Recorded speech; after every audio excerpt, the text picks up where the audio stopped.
নমস্কার বন্ধুরা, Bhadreswar study centre চ্যানেলে তোমাদের স্বাগতম। তোমাদের জন্য একটা দারুণ সুখবর, গ্রুপ ডির নতুন নিয়োগ বিজ্ঞপ্তি প্রকাশিত করা হয়েছে, যেখানে তোমাদের জব পোস্টিং, আমি জব পোস্টিংয়ের ব্যাপারটা তোমাদের ক্লিয়ার করে দিই। এখানে জব পোস্টিং হচ্ছে ওয়েস্ট বেঙ্গলই হবে এবং প্রতিটি জেলা থেকে কিন্তু তোমরা এখানে আবেদন করতে পারবে। যারা যারা আদার স্টেট থেকে যারা আবেদন করতে চাইছো, মানে ত্রিপুরা বা আসাম থেকে যারা আবেদন করতে চাইছো, তারাও কিন্তু আবেদন করতে পারবে, কিন্তু তাদের অ্যাজ এ ইউআর হিসাবে কিন্তু আবেদন করতে হবে। সম্পূর্ণ বিস্তারিত ইনফরমেশন তোমরা এই ভিডিওর মাধ্যমে তোমরা জানতে পারবে, যেখানে তোমাদের শুধুমাত্র অষ্টম পাস যোগ্যতা থাকলেই কিন্তু তোমরা আবেদন করতে পারবে, কিন্তু হায়ার কোয়ালিফিকেশন থাকলে সেই সব প্রার্থীরাই কিন্তু আবেদনযোগ্য। এখানে দেখো মেল ফিমেল বোথ ক্যান্ডিডেটই কিন্তু আবেদন করতে পারবে। আরও বিস্তারিত তথ্য এই ভিডিওর মাধ্যমে তোমরা জানতে পারবে। সম্পূর্ণ ভিডিওটা দেখো, কমপ্লিট ইনফরমেশন পাবে। তো মূল ভিডিওতে যাওয়ার আগে চাকরি রিলেটেড প্রতিদিনের আপডেট পাওয়ার জন্য, সেটি সরকারি হোক বা বেসরকারি হোক, বিভিন্ন চাকরির কমপ্লিট ইনফরমেশন পাওয়ার জন্য অবশ্যই ভদ্রেশ্বর স্টাডি সেন্টার চ্যানেলটাকে সাবস্ক্রাইব করে বেল আইকন অল করে রাখবে। তো চলো মূল ভিডিওতে চলে যাচ্ছি। তোমরা দেখতে পাচ্ছ, date of submitting fresh application will start from 1/6/2024 থেকে স্টার্ট হয়েছে এবং তোমাদের last date of submission online application সেটি হচ্ছে 25/6/2024।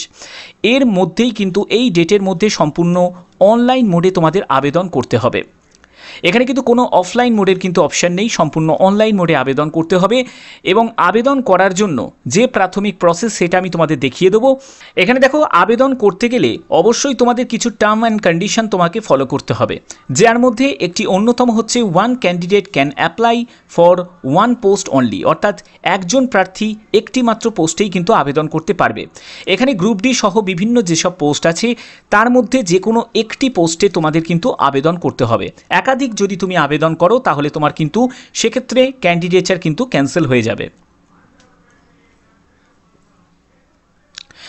এখানে আবেদন মূল্য জমা দেওয়ার জন্য অবশ্যই তোমাদের ডেবিট কার্ড, ক্রেডিট কার্ড বা ইউপিআই যে অনলাইন যেসব পেমেন্ট মাধ্যম আছে তোমরা সেই মাধ্যমে কিন্তু তোমরা পেমেন্ট করতে পারবে।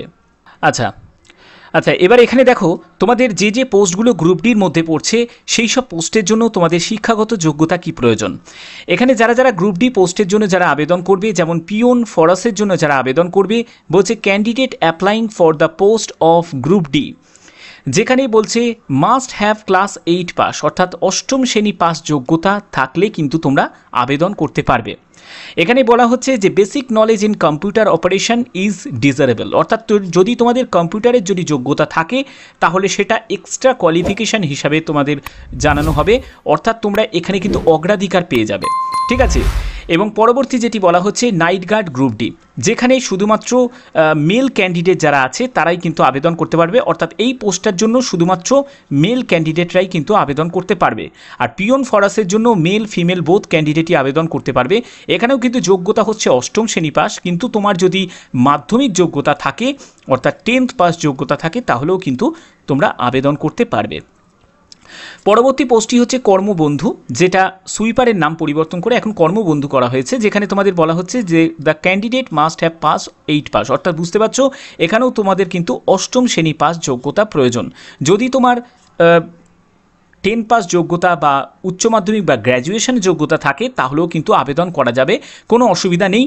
এবং এখানে আরেকটা কথা বলা হচ্ছে, সেটা হচ্ছে ফিজিক্যালি ফিট হতে হবে। তো এই হচ্ছে তোমাদের এডুকেশন কোয়ালিফিকেশান, যেটা তোমাদের সম্পূর্ণ বিস্তারিতভাবে আমি তোমাদের সাথে আলোচনা করলাম। তো এবার দেখে নাও যে তোমাদের এখানে যে সিলেকশন প্রসেসটা কি থাকবে। তো দেখো, এখানে তোমরা যারা যারা গ্রুপ ডি পদের জন্য যারা আবেদন করবে তাদের ক্ষেত্রে এখানে বলা হচ্ছে যে 50 মার্কসের তোমাদের পরীক্ষা হবে, যেখানে 50 কোশ্চেন থাকবে, অর্থাৎ প্রতিটি প্রশ্নের মান হচ্ছে 1 করে থাকছে, যেখানে মাল্টিপল চয়েস টাইপের প্রশ্ন হবে, এমসিকিউ টাইপের, ইংলিশ, জিকে এবং সিম্পল অ্যারিথমেটিকের ওপর প্রশ্ন হবে। প্রতিটি প্রশ্নের মান হচ্ছে 1 করে থাকছে এবং 1 mark shall deducted for each wrong answer, অর্থাৎ ভুল উত্তরের জন্য কিন্তু 1 নম্বর তোমাদের ডিডাক্ট হয়ে যাবে। ল্যাঙ্গুয়েজ অফ এক্সামিনেশন, অর্থাৎ তোমাদের এক্সাম পেপার কিন্তু ইংলিশেই থাকবে। আর একটা কথা বলা হচ্ছে যেটা হচ্ছে 1 ঘন্টা কিন্তু তোমাদের সময়সীমা থাকছে। পরবর্তী পর্যায়ে যখন তোমরা এখান থেকে কমপ্লিট করে যদি কোয়ালিফাইড করে যাও, তারপরে পরবর্তী স্টেপ যেটা থাকবে সেটা হচ্ছে তোমাদের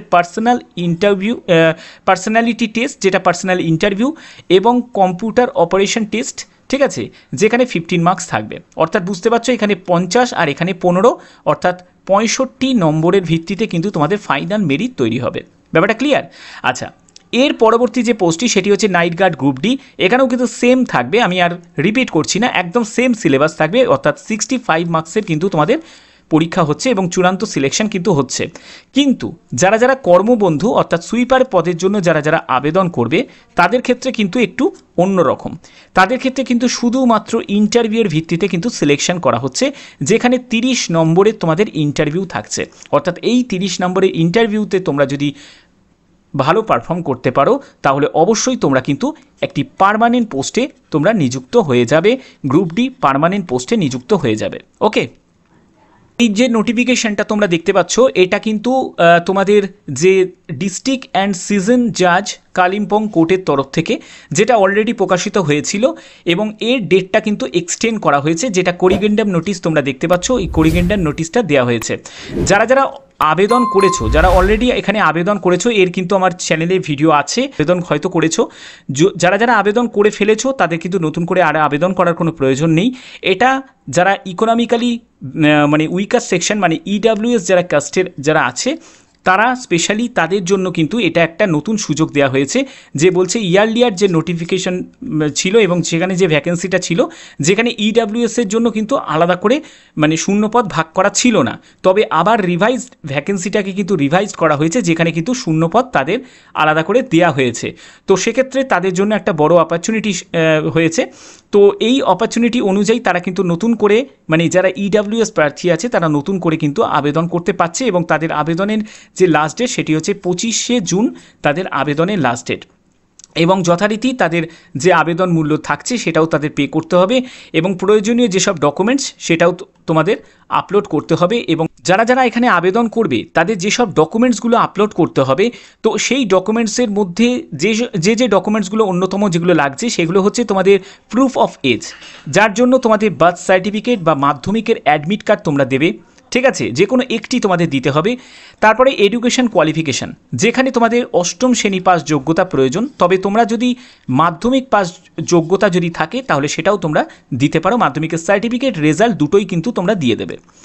এর পরবর্তী হচ্ছে প্রুফ অফ কাস্ট, যেখানে এসসি এসটি ওবিসি যাদের যাদের যা কাস্ট ক্যাটেগরি আছে তারা সেটাকে কিন্তু আপলোড করবে। পরবর্তী হচ্ছে প্রুফ অফ ডিসেবিলিটি, অর্থাৎ পিডাব্লিউবিডি যারা ক্যান্ডিডেট তাদের জন্য, এবং যারা এক্সেমটেড ক্যাটেগরি অর্থাৎ ইসি ক্যাটেগরি, তো ইসি ক্যাটেগরি তাদের সার্টিফিকেট, এক্স সার্ভিসম্যান তাদের সার্টিফিকেট, এনওসি যারা অলরেডি কোনো গভর্নমেন্ট সেক্টরে কাজ করছে তাদের জন্য, আর হচ্ছে প্রুফ অফ কম্পিউটার ট্রেনিং, অর্থাৎ তোমাদের যদি কম্পিউটার কোনো যোগ্যতা থাকে যেটা ম্যান্ডেটারি নয়, যদি থাকে তাহলে সেটা তুমি আপলোড করে দেবে, ঠিক আছে। সম্পূর্ণ বিস্তারিত ইনফরমেশন তোমরা এই ভিডিওর মাধ্যমে তোমরা পেলে, এবং আবেদন করার জন্য যে অফিসিয়াল যে লিঙ্কটা আমি সেটা ডেসক্রিপশানে দিয়ে দেবো, তোমরা সেখান থেকে কিন্তু ডাইরেক্ট ভিজিট করতে পারবে, ঠিক আছে। করে যারা ইডাব্লিউএস প্রার্থী মানে জেনারেলের যারা ইডাব্লিউএস ক্যাটেগরি থেকে যারা আছো তারা অবশ্যই কিন্তু আবেদন করে দিও, তোমাদের জন্য আবার নতুন করে একটি সুযোগ দেওয়া হচ্ছে। তো এখানে দেখো তোমাদের যারা যারা ইডাব্লিউএস ক্যাটেগরি থেকে তাদের অ্যাপ্লিকেশন ফিজের ব্যাপারটা কিন্তু ক্লিয়ার করা আছে। তো এখানে আমি ক্লার্ক সম্পর্কে বা গ্রুপ বি সম্পর্কে কোনো আলোচনা করছি না, এখানে শুধুমাত্র তোমাদের যারা গ্রুপ ডি পদের জন্য আবেদন করবে তাদের 160 টাকা মতো ইডাব্লিউএস প্রার্থী যারা আছে তাদের দিতে হবে, ঠিক আছে, বা ইকোনমিক্যালি উইকার সেকশনে যারা আছে তাদের দিতে হবে, ঠিক আছে। তো আশা করি তোমাদের ভিডিওটার মাধ্যমে যে ইনফরমেশনটা ছিল সেটা তোমাদের কাছে সম্পূর্ণ তুলে ধরলাম। যদি ভিডিওটা ভালো লাগে অতি অবশ্যই ভিডিওটাতে একটি লাইক করবে, চ্যানেলটাকে সাবস্ক্রাইব করে বেল আইকন অল করে রাখবে। এখনের মতো এটুকুই, টাটা।